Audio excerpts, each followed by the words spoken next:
Bienvenue à vous dans cette nouvelle vidéo d'actualité auto, celle du 28 août 2025. Vidéo qui sort avec un petit peu de retard par rapport à l'horaire habituel. J'espère que vous ne m'en tiendrez pas rigueur. On a des gros sujets pour la vidéo du jour puisqu'on va parler de l'ACEA, le porte-parole des marques européennes, qui demande tout simplement à la Commission européenne d'abandonner l'interdiction du thermique en 2035. On va parler également de Donald Trump, le président américain, qui vient tout simplement de sauver le moteur thermique en supprimant la quasi-intégralité des normes et réglementations concernant les émissions de CO2. Et puis pour terminer cette vidéo, on va parler de quelques bonnes nouvelles puisque Mercedes et Volkswagen viennent d'annoncer des petites folies en termes de motorisation qui montrent une fois de plus que la fin du thermique c'est pas demain et c'est probablement pas en 2035 que ça va arriver. Ce sont les sujets de la vidéo du jour, j'espère qu'elle vous intéressera. Si c'est le cas, comme d'habitude, je compte sur vous pour le montrer en laissant un like, en vous abonnant pour les prochaines vidéos et aussi bien sûr en laissant un petit commentaire pour le référencement, mais aussi tout simplement pour donner un petit peu votre avis sur l'actu du jour.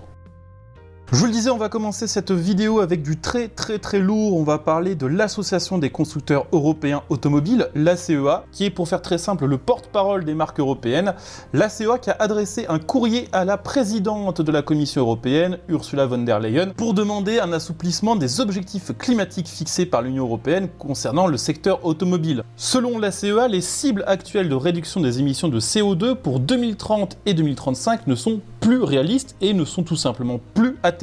Alors quand on dit qu'elles ne sont plus atteignables et plus réalistes, elles l'étaient déjà pas forcément avant, mais disons que les ventes de voitures électriques montent beaucoup moins vite que ce qui avait été espéré par la Commission européenne et par les constructeurs automobiles. Les projections qui avaient été faites il y a quelques années ne se sont absolument pas traduites dans la réalité, mais aussi et surtout, et on en parlera dans la deuxième partie de cette vidéo, maintenant que les États-Unis remettent en avant le moteur thermique et essayent d'éteindre la voiture électrique, les constructeurs européens se retrouvent avec le cul un petit peu entre deux chaises et ne peuvent tout simplement pas se permettre d'abandonner le thermique, en tout cas beaucoup moins rapidement que prévu, sous peine tout simplement de voir les ventes s'effondrer et de peut-être dans certains cas voir des gros constructeurs faire faillite. Ce qui s'est passé ces derniers mois, le contexte géopolitique mondial a énormément changé la donne et ce qui était peu probable avant est devenu tout simplement impossible. Il y a deux objectifs importants, deux échéances importantes qui sont visées par la Commission européenne. En 2035, l'arrêt des ventes de voitures thermiques aux particuliers et 2030, et ça c'est vrai que c'est un petit peu moins connu, l'arrêt des ventes de voitures thermiques neuves aux entreprises pour les obliger à avoir des parcs 100% électriques d'ici 5 ans, ce qui, en plus d'être difficilement réalisable, serait extrêmement préjudiciable pour l'intégralité de l'économie, puisque dans beaucoup de domaines, les voitures électriques ne correspondent pas du tout aux usages qui en sont faits par les entreprises, et dans beaucoup d'entreprises, ça se traduirait par une baisse de la productivité. C'est difficile d'imaginer que les entreprises vont accepter de payer par exemple des commerciaux pendant la recharge de leur voiture électrique, ou d'accepter que leurs commerciaux démarchent moins de clients bridés par l'autonomie de leur voiture électrique. Les constructeurs estiment que ces deux objectifs doivent être revus afin de préserver la compétitivité de l'industrie européenne, sa cohésion sociale et la résilience de ses chaînes d'approvisionnement. Ils pointent notamment la dépendance aux batteries chinoises, puisque pour l'instant il n'y a toujours pas vraiment de géant de la batterie européenne. ACC, le numéro 1, a toujours du mal à monter en cadence, les commandes sont pas assez nombreuses pour que ça vaille le coup, pour faire très simple, et Northvolt, qui était l'ancien numéro 1, a fait faillite et a beaucoup de mal à se relancer maintenant qu'il a trouvé un repreneur. Elle pointe également le manque d'infrastructures de recharge, puisque même si nous, par exemple en France, en Allemagne ou aux Pays-Bas, on est plutôt bien placé, il y a des pays européens dans lesquels c'est pas du tout le cas.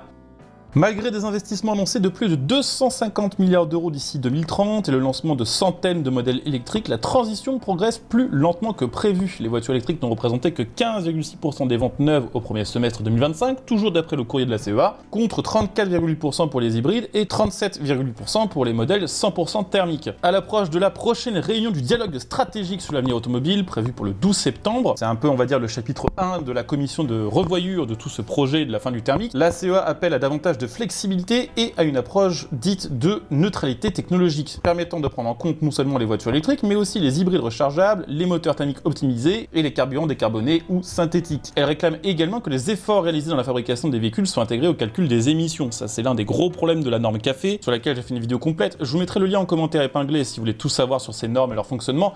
Il y a un gros problème avec ces normes, c'est qu'elles infligent des amendes de plusieurs milliards d'euros aux constructeurs qui n'arrivent pas à vendre des voitures électriques, même si dans leur gamme ils ont 4 80% de voitures électriques. Si les clients décident d'acheter 90% de thermique, bah, ils paieront des amendes. Donc en gros, les constructeurs sont payés pour les choix de leurs clients, ce qui est quand même assez incroyable. Et ça paraîtrait logique que leur effort pour mettre en place une gamme de voitures électriques soit au moins compté pour que ces marques soient moins pénalisées. Cette demande intervient dans un contexte de crise. La production automobile européenne a reculé de 6,2% en 2024 et les ventes peinent à redémarrer. Les constructeurs subissent la double pression des normes européennes et de la concurrence asiatique, ainsi que les taxes douanières aux États-Unis peu favorables à l'industrie automobile européenne. La plupart des grandes marques et grands groupes automobiles ont déjà averti que leurs objectifs financiers pour 2025 seraient quasiment impossibles à tenir. On rappelle qu'en mai dernier, le Parlement européen avait déjà accepté un assouplissement partiel en permettant justement aux constructeurs de lisser les amendes café sur 3 ans plutôt que de devoir les payer sur 1 an, afin d'éviter des sanctions trop brutales dès 2025, mais que au final, la CEA a jugé que ce n'était pas suffisant. Si ces déclarations vous font penser à celles du patron de Mercedes, Ola Kalinius, qu'on avait déjà un petit peu décrypté en vidéo il y a quelques jours, sachez que c'est assez normal parce qu'en réalité, le patron de la CEA, c'est le patron de Mercedes. Avant, c'était Luca de Meo, le patron de Renault, maintenant c'est lui, dans quelques années, ce serait quelqu'un d'autre. Ce qui est à peu près sûr, c'est que les ultimatums de 2030 et 2035 ne sont pas tenables, ni pour les particuliers, ni pour les entreprises, et que plus tôt la Commission européenne décidera d'enfin prendre compte de la réalité, d'adapter ses normes, au plus vite on sera capable de redresser la barre, et surtout, peut-être on sera capable d'éviter des milliers de suppressions de postes à travers toute l'Europe.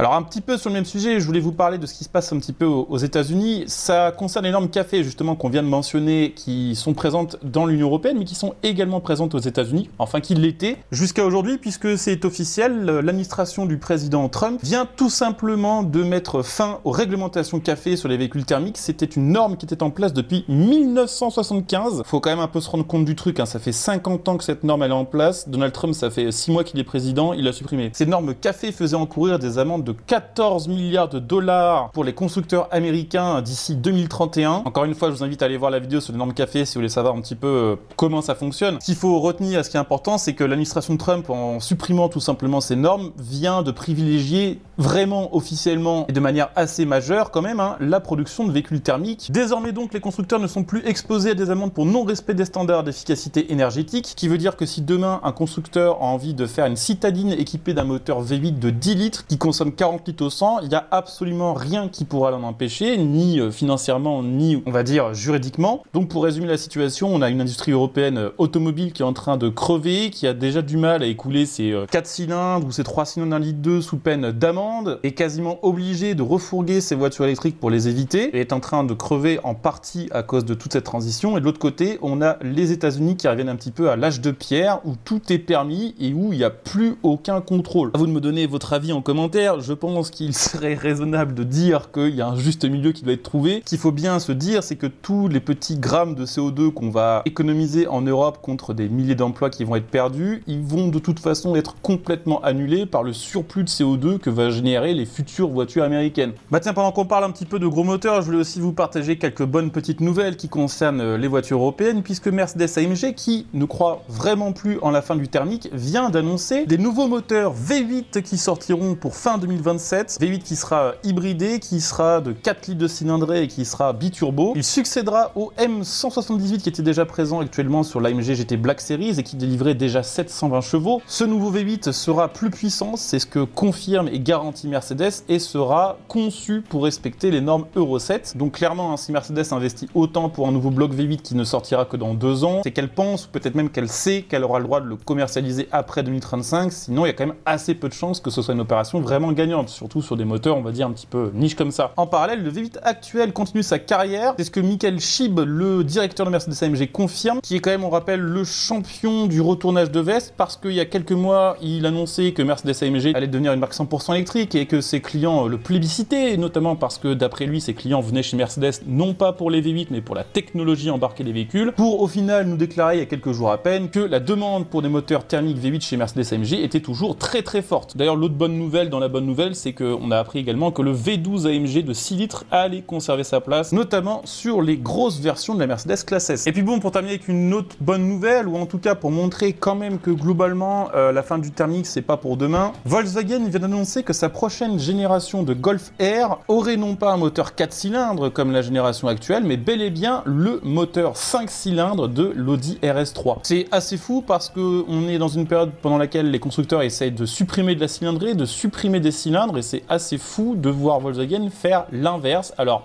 c'est peut-être pour une raison économique majeure, c'est qu'il est tout à fait possible que le 5 cylindres soit le même que celui de la Audi RS3 de prochaine génération et que ce moteur est déjà prévu pour respecter les normes Euro 7. C'est pas sûr que le 4 cylindres de la Golf actuelle R soit prévu pour ça. C'est donc peut-être plus rentable pour Volkswagen de proposer un 5 cylindres plutôt qu'un 4 sans vraiment que ce soit pour une question de passion automobile ou que ce soit pour proposer vraiment un moteur unique à sa clientèle. Voilà, c'était les sujets de la vidéo du jour, j'espère qu'elle vous aura intéressé. Si c'est le cas, je compte sur vous pour le montrer en laissant un like, en vous abonnant bien sûr, en laissant un petit commentaire, en venant aussi sur TikTok pour me rejoindre pour plus d'actualités auto. Le lien sera en commentaire épinglé. On se retrouve dès demain pour une nouvelle vidéo d'actu qui devrait sortir à l'heure. Ciao.